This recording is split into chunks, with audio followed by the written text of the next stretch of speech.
అంటే ఇప్పుడిని బట్టి sir generation మారిందంటారా? లేకపోతే మనుషులు జనరేషన్ మార్చేసారంటారా? అసలు జనరేషన్ అనే పదం ఏంటండి నాకు అర్థం కాదు. అంటే ఇప్పుడు సినిమా వాళ్ళు ఎక్కడ కదిలిచ్చినా గానీ జనరేషన్ మారిపోయింది కాబట్టి ఇప్పుడు టెక్నాలజీతో ఇప్పుడు సినిమాలు తీస్తున్నాం. అంటం ఆ వేరు, టెక్నాలజీ పరంగా ఉన్నాం ఇప్పుడు మనం అంటం అంటున్నారు. జనరేషన్ అని అంటం వేరు, ఉండటం వేరు కదా. అవును. జనరేషన్ ఏం మారలేదు, మనం మారాం, మనం మారుతున్నాం. జనరేషన్ ఎందుకు మారుతుంది?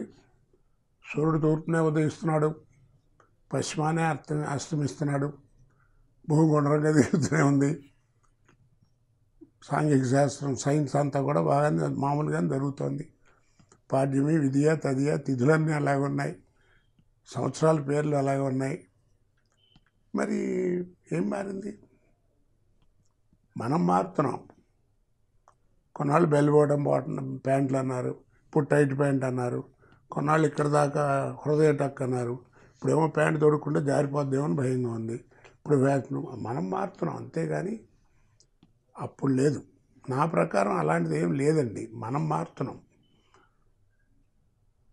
విజ్ఞానం పెరగాలి, నా ప్రకారం ప్రజల్లో కొత్తదనం రావాలి, విజ్ఞానం పెరగాలి, కానీ జ్ఞానం పోగొట్టుకోకూడదు.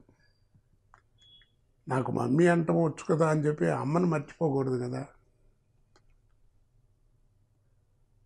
బతుకు తెరువు కోసం ఏ భాష అయినా నేర్చుకోవచ్చు, తప్పులేదు. ఇప్పుడు అమెరికా వెళ్ళే వాళ్ళని ఇంగ్లీష్ మాట్లాడద్దంటట, అక్కడ బతకడానికి వెళ్ళేప్పుడు ఆ భాష నేర్చుకోవాలి, చేయాలి. కానీ మన భాష మర్చిపోవద్దు అంటున్నాను. దీంట్లో ఉన్నటువంటి కమ్మదనం కానీ, దీంట్లో ఉన్నటువంటి పద్ధతులు కానీ, సిద్ధాంతాలు కానీ గొప్పవి.